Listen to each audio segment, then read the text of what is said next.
a gentleman by the name of Justin Cook, Yes, who okay. those of you who know is now running the show. He is now in.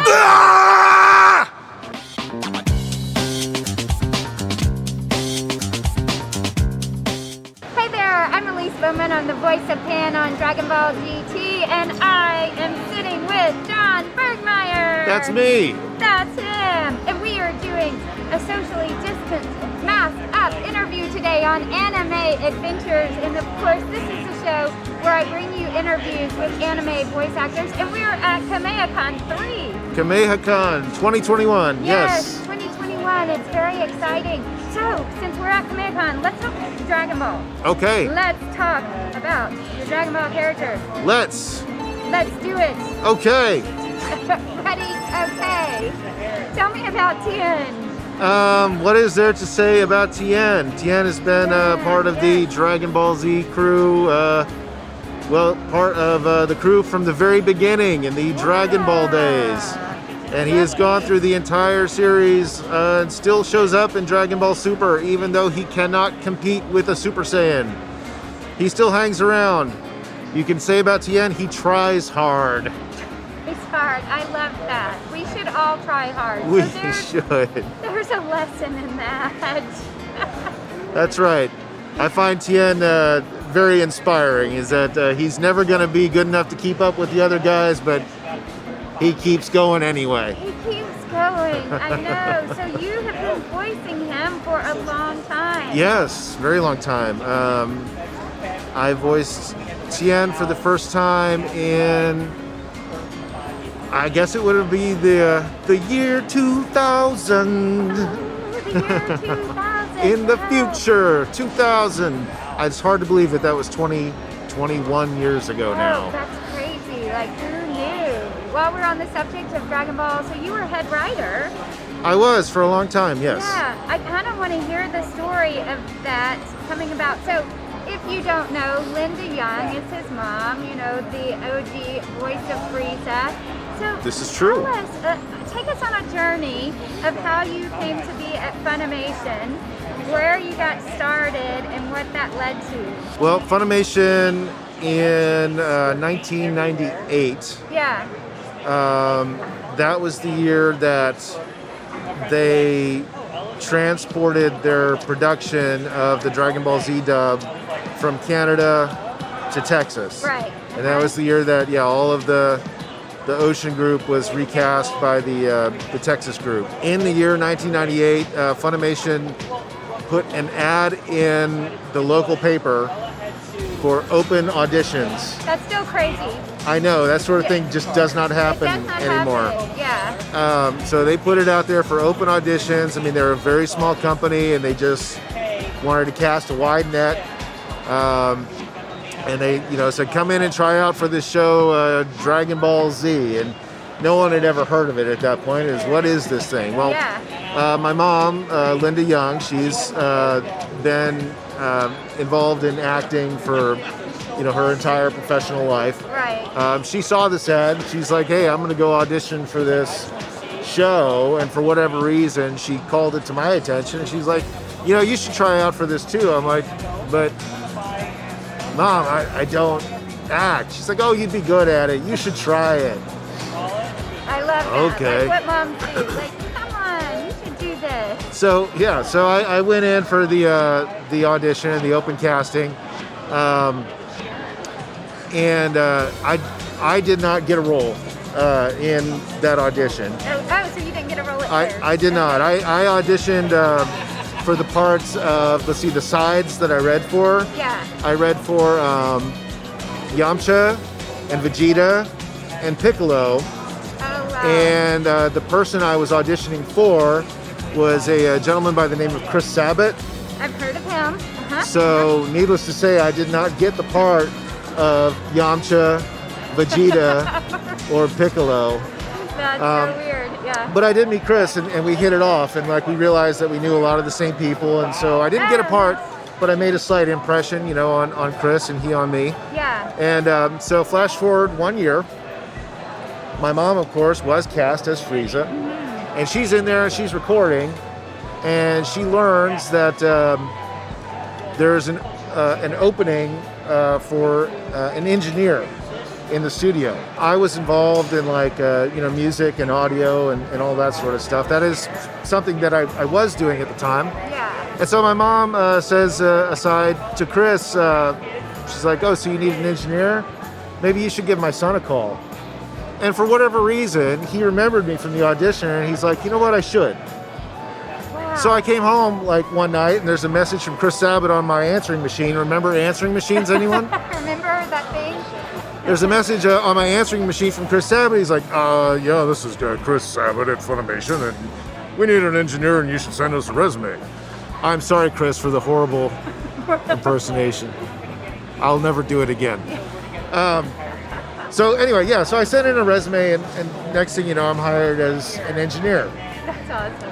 Now, flash forward about 6 months, and during the first several months of my employment at Funimation, it was discovered that, you know what, I'm not really a very good engineer, but Oh, really? I was a much better writer Okay. than I was an engineer. So they after a few months in, I had been like doing engineering during the day, and I was punching up scripts at night, and our Which boss. is still crazy that you were engineering during the day and you were writing at night. Yes, Wow. they were very long days. Those are very long days. I mean, we had the production company, the production department. I think at that time was like 5 people. Wow. I You know- mean, think about that. That is crazy. Because it's such a well-oiled machine right now. Now, yes. But you think about where it got started. If there were 5 of you and you were engineering during the day and writing at night. Okay, sorry. Yeah, Continue. so- that blows my mind. Well, after a time of doing that, then our boss, Barry Watson, Yeah. decided, you know what? I think you would do much better working on these scripts full time. And so let's let you do that, and we'll get someone else to engineer. And the person who came in and replaced me as an engineer, any guesses? Justin Cook. A gentleman by the name of Justin Cook, Yes, who okay. those of you who know is now running the show. He is now in. John Swayze, ladies and gentlemen. Only last chance to crash your thing. I know. Well, I've seen John. I told him he had to crash at least one time. John. Sorry, John. Oh, whoa! I was petrified with fear there for a moment. Wow, He froze. where did that truck come from? Bye, John. And John Swayze has left the building. Man, where were we? Anyway, Yeah. so I started working on scripts full time.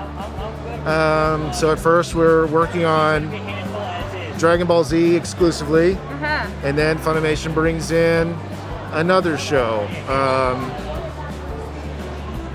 I think the second show they brought in was actually a title called Blue Gender, Yeah. and then a third show and a fourth show. I think Yu Hakusho was one of those, and Yes. next thing you know, I'm working on like 5 shows at once, and then next thing you know, like we're splitting off, and we've got different writing teams, and each of the writing teams is working on 5 shows. And then flash forward a few years, and then the writing teams are all condensed, and now I'm in charge of 20 shows at once. And That is crazy. so yeah, it was just one of those things. Which I you would- knew, like, and it all started when your mom said, I think you should come on Yeah, I mean, just a casual suggestion turned into a 20-year career, right? Your writing career and still voice career. I'm still voicing. I don't do the writing anymore. Yeah, you retired, right? Yeah, I left that position 2018. 2018. Still do the voice acting part-time. Well, let's go back to yeah. some of the voice acting. So let's talk Yu Yu Hakusho. Yu Yu Hakusho. This is Kurama, of course, Uh-huh. and I voice the part of Kurama. This is Genkai, voiced by my mother that we've been talking about so much, Yes, Linda yes. Young. So we have a little print here that we, whenever we're at a convention together, we put this print out for I anyone love that wants that. to get us both. Most people don't actually understand why. Why is Linda Young and John Bergmeyer, why are they on a print together? That's so confusing. Most people don't know, but yes, I know. it's Mom. And Fruits Baskets. Fruits Basket, yep, that was another one of the bigger roles that I've done in Shigure. Yeah. And we just recently wrapped up the new production. Yes, They went so back cute. and redid Fruits Basket to make it consistent with the manga. Yes.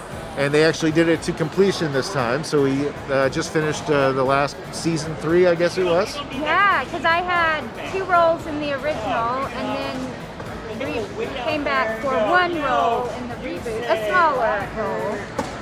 But yeah, that's been fun to follow the reboot of Yeah. that. Yes, and so many fans, gosh, loved that. I'm so glad that we did the reboot for that. I am too. I never thought in a million years it would ever come back. And what do you know? And boom, here we are.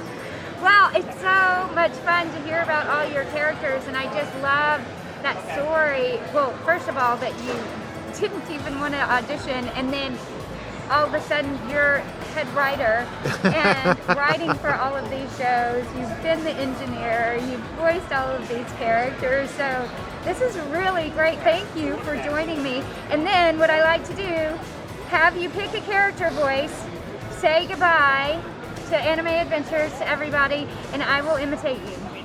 Okay. Okay, Let's let's do this. let's go with good old Tien. Okay. Hey, this is Tien.